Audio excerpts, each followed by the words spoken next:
Good evening, all of you. This is Tarang, and we are going to solve numericals of physics. And I'll try to clear all the concepts through these questions. ठीक है, हम लोग कोशिश करेंगे कि जितने भी questions हम लोग ले सारे कॉन्सेप्ट्स क्लियर हो जाएं.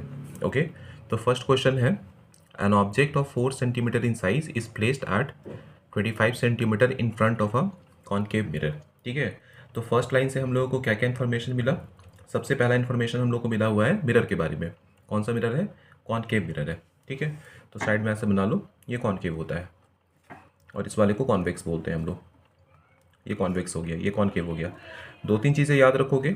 सबसे पहला, लाइट हमेशा लेफ्ट साइड से ही आएगा और ऑब्जेक्ट को हम लोग को लेफ्ट साइड में ही प्लेस करना है. तो यू होता है ऑब्जेक्ट डिस्टेंस जो हमेशा नेगेटिव होता है. एफ की हम लोग बात करें, ये पॉजिटिव नेगेटिव दोनों हो सकता है. अब देखो, हम लोगों को पता है कि अगर रे ऐसे पैरेलल आ रहा है तो इस तरफ से ये जाएगा. ठीक है, और यहाँ पर होगा फोकस. तो फोकस लेफ्ट साइड में बन रहा है तो ये माइनस होगा. इस मिरर की बात की गई थी. इसका मतलब ये है कि अगर हम लोगों को कॉन्वेक्स के बारे में बोला जाता तो यहाँ पर जो फोकल लेंथ होता है वो पॉजिटिव होता है, क्योंकि ये ऐसे रिफ्रैक्ट हो जाता और इसका इमेजनरी रे यहाँ पर जाता हुआ नज़र आता. ये चीज़ क्लियर हो गया. ओके, तो आगे हम लोग क्वेश्चन रीड करते हैं. Object of size 4 centimetre. Object को हमेशा ऐसे सीधा रखा जाता है. ठीक है, इसका मतलब पॉजिटिव एच होता है, तो एच दिया हुआ है +4 centimetre. Is placed at 25 centimetre in front of a concave mirror. तो यू दिया हुआ है 25 सेंटीमीटर, यू हमेशा माइनस में लोगे. Of a concave mirror, concave mirror यहाँ देख सकते हो. कॉनकेव मिरर में जो एफ होता है वो नेगेटिव होता है. अगर कॉन्वेक्स की बात की जाती, कॉन्वेक्स में एफ पॉजिटिव होता है. ठीक है, इसमें ये भी चीज़ याद रखना कि हम लोग कॉनकेव मिरर की बात करते हैं तो इसमें टोटल मिलाकर के 6 केसेस बनते हैं और इसमें सिर्फ और सिर्फ 2 केस होता है. ठीक है, और इसमें दोनों केस में जो इमेज बनता है उसका नेचर वर्चुअल एंड इरेक्ट होता है. इसमें 5 केसेस में रियल एंड इन्वर्टेड होता है. सिर्फ एक केस ऐसा होता है जिसमें वर्चुअल और इरेक्ट बनता है. ठीक है, याद रखोगे. तो अगर मान लो कि आप वी निकाल रहे हो और वी या तो पॉजिटिव या तो नेगेटिव आएगा, तो नेगेटिव आया इसका मतलब लेफ्ट साइड बन रहा है और लेफ्ट साइड बन रहा है इसका मतलब क्या है, ये रियल एंड इन्वर्टेड है. ठीक है, सॉरी, माइनस आया तो ये रियल एंड इन्वर्टेड है. अगर प्लस आया तो ये राइट साइड बन रहा है, राइट साइड. और राइट साइड बनने का मतलब होता है virtual and erect. Right side बनने का मतलब क्या होता है, वर्चुअल एंड इरेक्ट. ठीक है, इसमें दोनों केस में क्या होगा, प्लस में आएगा. वी क्या आएगा, प्लस में आएगा. और प्लस में आया तो इसका मतलब क्या हो गया, किस तरह का बन रहा है, ये वर्चुअल और इरेक्ट बन रहा है. ओके, तो स्टार्ट करते हैं. तो एफ के बारे में हम लोगों को पता है. एफ कितना दिया हुआ है, focal length is 15 centimetre. 15 centimetre हो गया. At what distance should a screen be placed. तो स्क्रीन का मतलब इमेज वहीं बनने वाला है, तो हम लोगों को इमेज डिस्टेंस निकालना है, तो वी हम लोगों को कैलकुलेट करना है. ओके, सबसे पहला हम लोग स्टार्ट करते हैं मिरर फार्मूले से. मिरर फार्मूला होता है 1/v plus 1/u is equal to 1/f. और लेंस फार्मूले की बात करोगे तो यहाँ पर पीछे माइनस लग जाएगा. पुट करो वैल्यूज़. 1/v, वी तो पता नहीं है, प्लस 1/u मतलब -25 इज इक्वल टू 1/f मतलब -15. अब इसको हम लोग ले चलते हैं राइट साइड, तो 1/v इज इक्वल टू, ये प्लस हो जाएगा 1/25, ये माइनस है 1/15. ठीक है, एलसीएम ले लो. 1/v इज इक्वल टू 25 और 15 का एलसीएम कितना हो जाएगा, डायरेक्टली 25 और 15 कितने से डिवाइड हो रहा है, 5 से हो रहा है. 5 5 जा 5 3 जा तो 75 हो गया. 25 से डिवाइड करो 75 को 3 टाइम्स में, माइनस 15 से डिवाइड करो 5 टाइम्स में. ये तो क्लियर हो गया कि नेगेटिव आ रहा है, और नेगेटिव आ रहा है इसका मतलब क्या हो गया, रियल एंड इन्वर्टेड. तो v is equal to, reciprocal ले लो, 75 विथ माइनस साइन बाई 2. ठीक है, तो ये क्या आ गया, v आ गया. डिवाइड कर सकते हो 2 से, कंप्लीटली डिवाइड हो जाएगा, टर्मिनेट करेगा. तो 2 से माइनस अपनी जगह पर, 2 3 जा 6, 2 7 जा 14, 2 5 जा 10. ओके, चलो, इससे ये तो क्लियर हो गया कि स्क्रीन को किधर प्लेस करना है, जिधर ऑब्जेक्ट है उधर ही प्लेस करना है, माइनस मतलब लेफ्ट साइड. ठीक है, कितने दूरी पर प्लेस करना है, तो 37.5 सेंटीमीटर मीटर पर. अब आगे क्वेश्चन में बोला गया है, find the nature and size of the image. देखो, याद रखोगे कि इमेज का साइज आप तभी निकाल सकते हो जब ऑब्जेक्ट का साइज पता है. ठीक है, तो ऑब्जेक्ट का साइज यहाँ दिया हुआ है जो कि है 4 सेंटीमीटर. बिल्कुल हम लोग निकाल सकते हैं. एक हम लोग टर्म यूज़ करने वाले हैं, मैग्नीफिकेशन. तो मैग्नीफिकेशन इज इक्वल टू होता है एच डैश बाई एच। तो यहाँ पर एच क्या है, हाइट ऑफ द इमेज, और एच क्या है, हाइट ऑफ द ऑब्जेक्ट। ठीक है, और मैग्नीफिकेशन निकालने के लिए हम लोग माइनस वी बाई यू का भी यूज़ कर सकते हैं। तो यहाँ से एक नया फॉर्मूला बना h dash by h is equal to minus v by u. तो एच डैश निकालना है, कैलकुलेट करना है, बाई एच मतलब 4 सेंटीमीटर, माइनस अपने प्लेस पर है, वी हम लोगों ने कितना निकाला हुआ है, वी निकला हुआ है माइनस 75/2। तो एक और माइनस आ गया 75/2, और u कितना है, u भी माइनस पे है -25। तो सबसे पहले यहाँ माइनस माइनस प्लस हो गया, और जो कट रहा है उसको काट लो, ये माइनस और माइनस कट कर लेते हैं। सबसे पहले 25 से 25 3 जा, ओके, और यहाँ से 2 से कट रहा है ये 2 2 2 जा। तो h dash is equal to क्या आ गया, 2 3 जा 6, और ये माइनस में आया हुआ है बिकॉज ये माइनस बचा हुआ है। तो माइनस आने का मतलब क्या हो गया कि अगर हम लोग मिरर की बात करें तो कुछ ऐसा, कुछ इस तरह से बनता हुआ नजर आएगा, कुछ ऐसा उल्टा। ठीक है, और उल्टा बनता है ना तो ये रियल होता है। रियल एंड इन्वर्टेड मतलब उल्टा ही होता है। ओके, ये क्लियर हो गया, सारा कुछ क्लियर है। तो याद रखो कि सबसे पहले जब भी क्वेश्चन दिया हुआ रहेगा तो देखना कि कौन सा मिरर है। यहाँ पर कौन सा मिरर था, कॉनकेव था। तो कॉनकेव मिरर में फोकल है, लेफ्ट साइड बनता है मतलब माइनस, यू हमेशा नेगेटिव होगा ऑलवेज। ठीक है, एफ निकाल लोगे, एफ किसके हेल्प से निकालोगे, डायग्राम के हेल्प से। अगर लेफ्ट साइड बन रहा है तो माइनस और राइट साइड बन रहा है तो प्लस। ठीक है, उसके बाद एच दिया हुआ रहेगा, नहीं दिया हुआ तो भी ठीक है। मिरर फार्मूला यूज करोगे, मिरर फार्मूला क्या होता है, 1/v plus 1/u is equal to 1/f। Values put करो, अगर v माइनस में आया, ठीक है, दोनों केस की बात है, अगर v माइनस में आया, माइनस का मतलब लेफ्ट साइड ही बन रहा है, और इसका नेचर क्या निकलेगा, रियल एंड इन्वर्टेड। अगर v प्लस में आ जाता इसका मतलब राइट साइड बन रहा है, और राइट साइड बन रहा है इसका मतलब वर्चुअल एंड इरेक्ट होगा। एच डैश आप तभी निकाल सकते हो जब एच दिया हुआ हो। ठीक है, क्लियर है। मैग्नीफिकेशन अगर निकालने बोला जाएगा तो एच डैश बाई एच, और अगर मान लो मैग्नीफिकेशन दिया हुआ है, कुछ शॉर्ट क्वेश्चंस भी आ सकते हैं, जैसे कि मान लो मैग्नीफिकेशन 1 दिया हुआ है, ठीक है, और बोला गया कि बताओ ऑब्जेक्ट कहाँ रखा हुआ था, किस तरह का था, क्या था। तो मैग्नीफिकेशन 1 का मतलब क्या होता है कि एच और एच डैश बराबर हो गया। ठीक है, एच और एच डैश बराबर हो गया, और दूसरा ये भी चीज़ देख सकते हो कि वी और यू भी बराबर हो गया।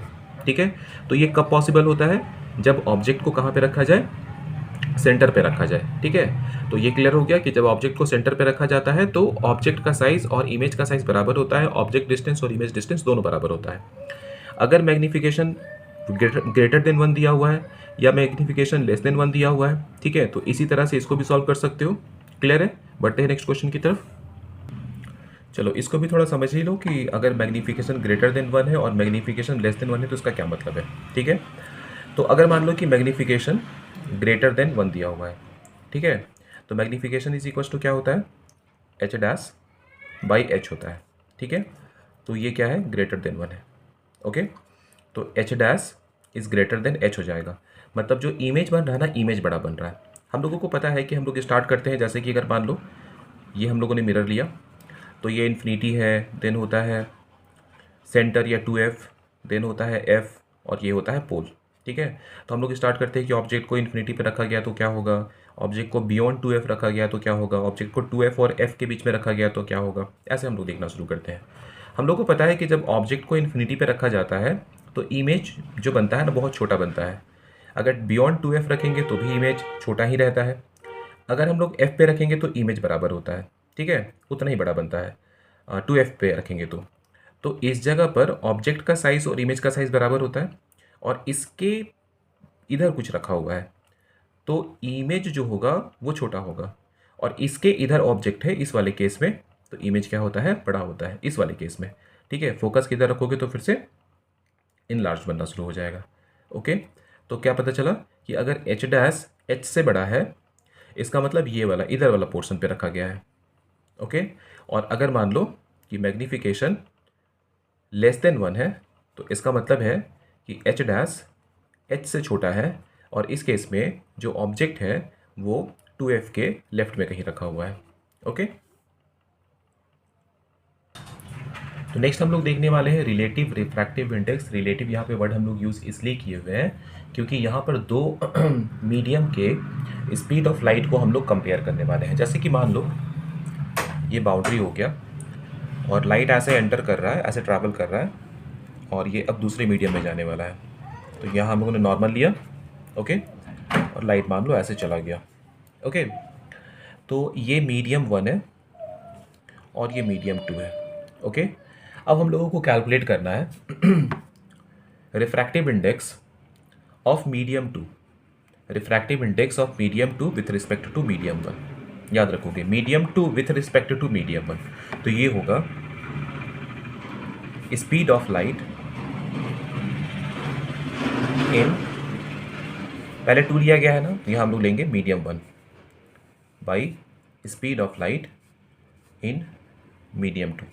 ओके, तो हम लोगों ने क्या किया हुआ है, हम लोगों ने दो मीडियम या स्पीड ऑफ लाइट जो डिफरेंट डिफरेंट मीडिया में है ना, उसको कंपेयर किया हुआ है। क्या किया है, कंपेयर किया है, इसलिए इसको हम लोग बोलते हैं रिलेटिव रिफ्रैक्टिव इंडेक्स। ठीक है, relative refractive index. For example जैसे कि मान लो ये मीडियम वन है और यहाँ पर लाइट का स्पीड, एक छोटा सा एग्जांपल हम लोग ले लेते हैं, एक्यूरेट हम लोग नहीं ले रहे। ओके,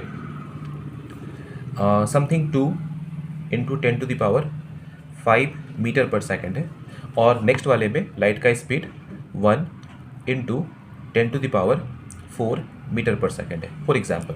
ठीक है, और हम लोग को बोला गया कि रिफ्रैक्टिव इंडेक्स निकालो from medium two medium one. तो क्या करना होगा, पहले ये वाला मीडियम वन का 2 into 10⁵ metre per second divided by, next रखोगे 1 इंटू 10⁴ मीटर पर सेकेंड। ये हम लोगों ने एग्जाम्पल लिया हुआ, एग्जैक्ट वैल्यू नहीं है।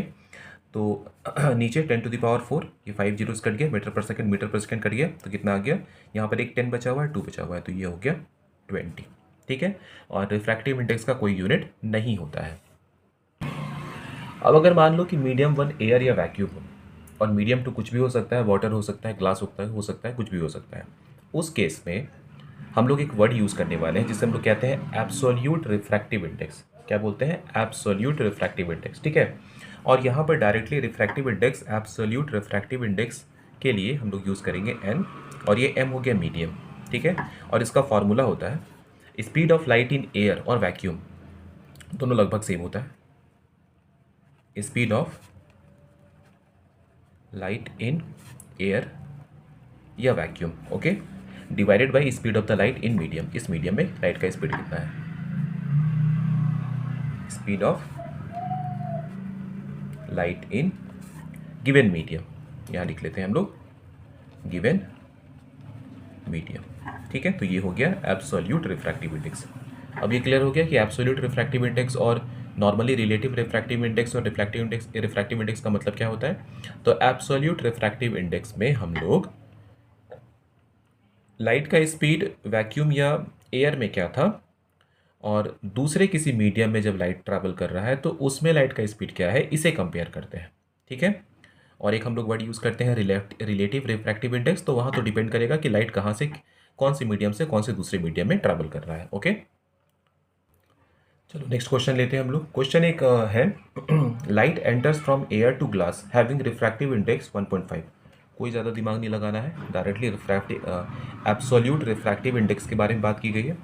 तो refractive index is equals to speed of light in, पहला क्या होता है, speed of light, speed of light in air by speed of light in, यहाँ पे लिखा गया है एयर टू ग्लास, तो यहाँ मीडियम हो जाएगा glass.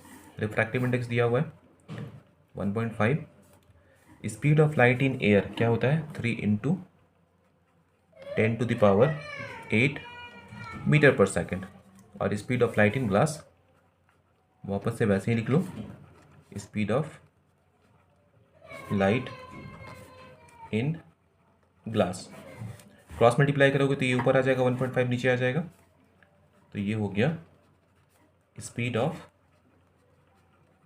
Light in glass is equals to 3 into 10⁸ metre per second by 1.5। तो 1.5 2 जा 3 होता है, तो ये आ गया 2 into 10⁸ metre per second. Okay, तो नेक्स्ट क्वेश्चन हम लोगों ने लिया हुआ है लेंस से रिलेटेड क्वेश्चन। बोला जा रहा है और 2 सेंटीमीटर टॉल ऑब्जेक्ट। चलो सबसे पहला चीज़ तो हम लोग को पता चल गया, एच गिवन है, एच है 2 सेंटीमीटर। ठीक है, ऑब्जेक्ट हमेशा सीधा रहता है तो +2। Okay, is placed perpendicular to the principal axis of a convex lens, ये होता है कॉन्वेक्स लेंस। ओके, और ये होता है कॉनकेव लेंस।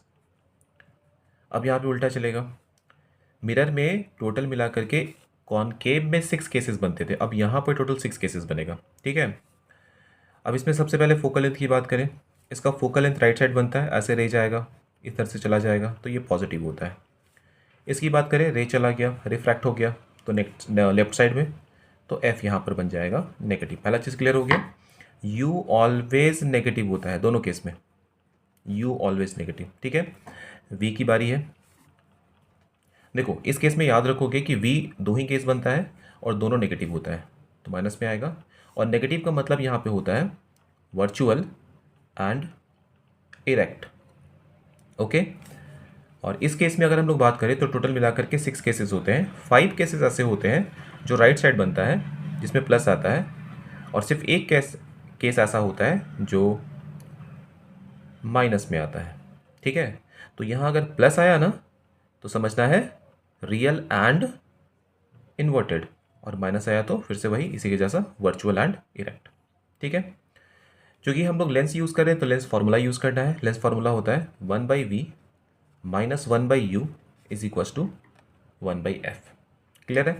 चलो क्वेश्चन देखते हैं आगे। Axis the convex lens of focal length 10 centimetre, तो f 10 सेंटीमीटर प्लस में लेना होगा। The distance of the object from the lens is 15 centimetre, u 15 centimetre, आँख बंद करके माइनस डालो। Find the nature, position and size of the image. सबसे पहले lens formula 1/v minus 1/u is equal to 1/f। 1/v पता नहीं है, v, u minus 15, f 10, 1/v minus minus plus हो चुका है, ये 1/10 अपने प्लेस पर। 1/v is equal to, shift करो, 1/10 माइनस 1/15, एलसीएम निकालो, 10 और 15 कैल्शियम 30 हो जाएगा, तो 10 3 जा 30 और 15 2 जा, आ गया ना पॉजिटिव, तो 1/30 reciprocal v is equal to 30। ये तो क्लियर हो गया कि इमेज कहाँ बनने वाला है, 30 सेंटीमीटर राइट साइड बनेगा। ओके, क्योंकि v पॉजिटिव आया है तो नेचर क्या होने वाला है, नेचर क्या होने वाला है बताओ, नेचर होने वाला है रियल एंड इनवर्टेड। यहाँ तक क्लियर हो गया। अब हम लोग बात करते हैं मैग्नीफिकेशन। तो magnification is equal to h' होता है, और एक फॉर्मूला है v/u। और याद रखोगे कि जब भी हम लोग मिरर की बात करते हैं तो यहाँ माइनस v/u होता है। ठीक है, तो इसको लेकर के प्रोसीड किया जाए। h' निकालना है, h मतलब हाइट ऑफ द ऑब्जेक्ट जो कि 2 है, v हम लोगों ने 30 निकाला हुआ है, और u आया हुआ है, u आया हुआ नहीं है, u गिवन है -15। ओके, तो 15 2 जा 30, तो h' इज इक्वल टू 2 2 जा -4। ठीक है, तो इससे ये भी क्लियर हो गया। अच्छा, इसमें याद रखोगे ना कि ऑब्जेक्ट को ऐसे रखा जाता है, और इमेज अगर माइनस बना है ना तो वो कुछ इस तरह से बन रहा होगा, उल्टा। क्लियर? तो इससे भी ये वेरीफाई होता है कि जो इमेज का नेचर है वो रियल होगा और इन्वर्टेड होगा। ओके, तो इस वीडियो में बस इतना ही। नेक्स्ट वीडियो में हम लोग नेक्स्ट चैप्टर डिस्कस करेंगे। तो आज के लिए बस इतना ही। Thank you.